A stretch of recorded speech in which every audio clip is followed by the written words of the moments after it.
Barri kuma lama figdami jaha fiilmoonni adda addaa kan irratti gallakkifamanii fi akkasuma immoo siinimaa inni irratti fiilmoonni baay'een gallakkifaman hundi isaaniitu galii guddaa kan itti argatanii fi bara gaarii kan itti jedhanidha. Yaa ta'u malee kana boodas fiilmota baay'ee kan itti eegamanii fi haga ammaatti warroota gallakkifamanii galii guddaa argatan keessaa tokko duraan darbu Revenge. Fiilmiin kun paartii lammaffaa yeroo gallakkifamutti box office irratti galii guddaa fiilmii argateedha jedhamee fiilmii haasa'amaa fi turee fi akkasuma immoo otoo inni baay'inaan haasa'amaa jiru Border 2 fi akkasuma immoo Borderii lammaffaa fi akkasuma Peedaanis gallakkifamanii box office irratti galii guddaa fiilmota argatan keessaa isaan tokkodha. Yaa ta'u malee kana boodas 2026 jiini ja'a darbee jira. Ji'a ja'a walakkaa kana keessatti fiilmota baay'ee eegaman keessaa muraasa amma ilaalla. Guyyoota itti gallakkifamanis asumatti wajjin ilaalla. Ji'oota hafan kana keessas fiilmota baay'ee aakshinii fi akkasuma immoo tireerarii, koomeedii fi roomaansii fi diraamaa dabalatee fiilmota baay'ee kan siinimaa indiisirraa eegnu fi akkasuma immoo akka addunyaatti fiilmota baay'ee Holiiwudiirraas Booliiwudiirraas ji'oota ja'an hafan kana keessatti kan gallakkifaman yoo ta'u, fiilmota yeroo ammaatitti guyyoonni isaa itti gallakkifamu itti murtaa'e asumatti wajjin ilaalla. Ji'oota kana keessas fiilmota gallakkifamanis asitti ni hubattu. Akkaawuntii keenya sabiskiraayib gochuun akkasuma immoo viidiyoo kana laayik gochuun yaada keessan immoo koomentii irratti ibsachuudhaan na jajjabeessaadha. Inni jalqaba irratti ilaallu Tooksiikii. Tooksiikii paayireedii aakshinii gaangistarii diraamaa baay'ee ajaa'iba ta'edha. Fiilmiin kunis baay'ee adda kan ta'edha.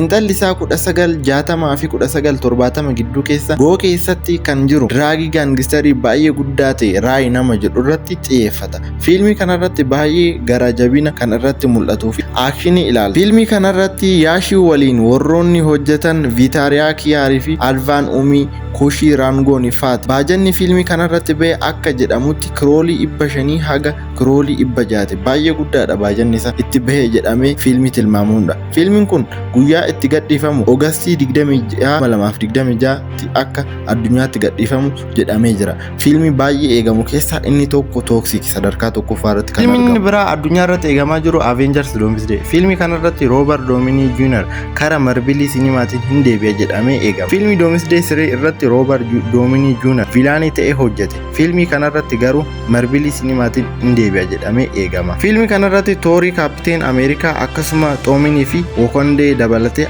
Fantastic Four faa kan irratti hirmaatanidha. Dhugaa dubbachuuf fiilmiin kun yeroo gadhiifametti akka addunyaatti riikardii ture ni fooyyessaa, riikardii duraan ture ni cabsaa, riikardii isaatiifis riikardii haaraa ni qabata jedhamee fiilmii eegamaa jiru keessaa isa tokkodha. Fiilmiin kunis yeroon itti gallakkifamu gaafa guyyaa 18 Diiseembarii 2026 gadhiifama jedhamee eegama. Fiilmii addunyaa irratti baay'ee eegamu keessaa isa tokkodha. Fiilmii kana I think hundi keessanuu TV irratti yeroo ijoollummaa keessanii ilaaltanii jirtu. Fiilmiin hawwiidhaan 2026 ji'oota hafan kana gidduutti ni gadhiifama jedhamee eegamaa jiru keessaa inni biraa Street Fighteridha. Fiilmiin kunis xiinxalli isaa 1983 tti kan xiyyeeffatuu fi aakshinii ajaa'ibaa qabatee dhufa jedhamee fiilmii eegamaa jiru keessaa fiilmii isa tokko. Fiilmii kanarrattis aaktarii beekamaa aakshinii isaatiin hundi keenya jaallannu kan hirmaachisee fi aaktarichi kunis Viidaa Jaavan aakshinii ajaa'ibaatiin dhufa jedhamee fiilmii irratti eegamaa jiru keessaa isa tokko. Isaan alattis namoonni beekamoo ta'a fiilmii kanarratti kan hirmaatan Naatan Toonii, Aliinaa Ayyaam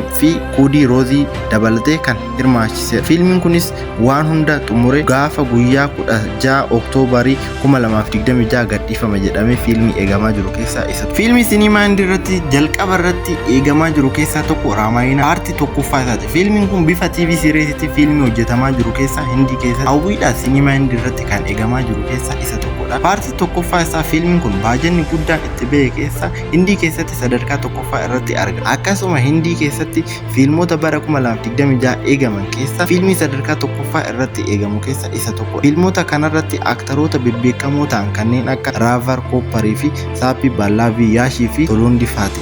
Maal kana qofa aaktaroota baay'ee kanarratti hirmaachisee fi fiilmii hawwiidhaan eegamu keessaa isa tokko. Fiilmiin kunis paartiin jalqabaa isaa Raamii fi Raavar gidduutti lola guddaa ta'e sana sirriitti agarsiisa jedhamee fiilmii eegamu keessaa fiilmii isa tokkodha. Fiilmiin kun waa hunda xumuree amma akka jedhamutti Nooveembarii 8 2026 gadhiifama jedhamee fiilmii eegamu keessaa isa tokkodha. Fiilmiin sinimaa Hindii irratti hawwiidhaan eegamu keessa sadarkaa tokkoffaarratti isa kanadha. Inni biraa fiilmii hundi keessanuu hawwiidhaan eegaa jirta Shaarukaan kan qabatee dhufaa jiruu fi akkasuma fiilmii kana intala isaa faan hojjetee jira jedhamee fiilmii haasamaa fi jiru keessaa tokko kan ta'e King. Fiilmii 2026 baay'ee eegamudha. Haay ootii ka akshinii qabu keessaa tokkodha. Fiilmii kanarratti Shaarukaan humna guddaa kan qabuu fi doonii ta'ee fiilmii irratti hojjetudha jedhamee fiilmii eegamaa jiru keessa King. Fiilmii kanarrattis aktaroota superstaarii ta'an beekamoo warroota ta'an kan irratti hirmaatanii fi isaan keessaa Saawaan Haaniif Raanii Mukarajii Anaal Koopparfaa. Fiilmii kanarratti aktaroota beekamoo ta'an kan hirmaachisee fi Shaarukaan fiilmii kanarratti waan ajaa'ibaa qabatee dhufaa jira jedhamee fiilmii eegamaa jiru keessa isa tokkodha. Fiilmiin kun waan hunda xumuratee piroosesii jiru hunda xumuratee Diiseembarii 24 2026 gadhiifama jedhamee eegamaa jiru keessa isa tokkodha. Waan hunda xumuree taa'ee jira fiilmiin kun garuu yeroo itti gadhiifamu Diiseembarii 24 2026 gadhiifama jedhamee fiilmii eegamaa jiru keessa isa tokkodha.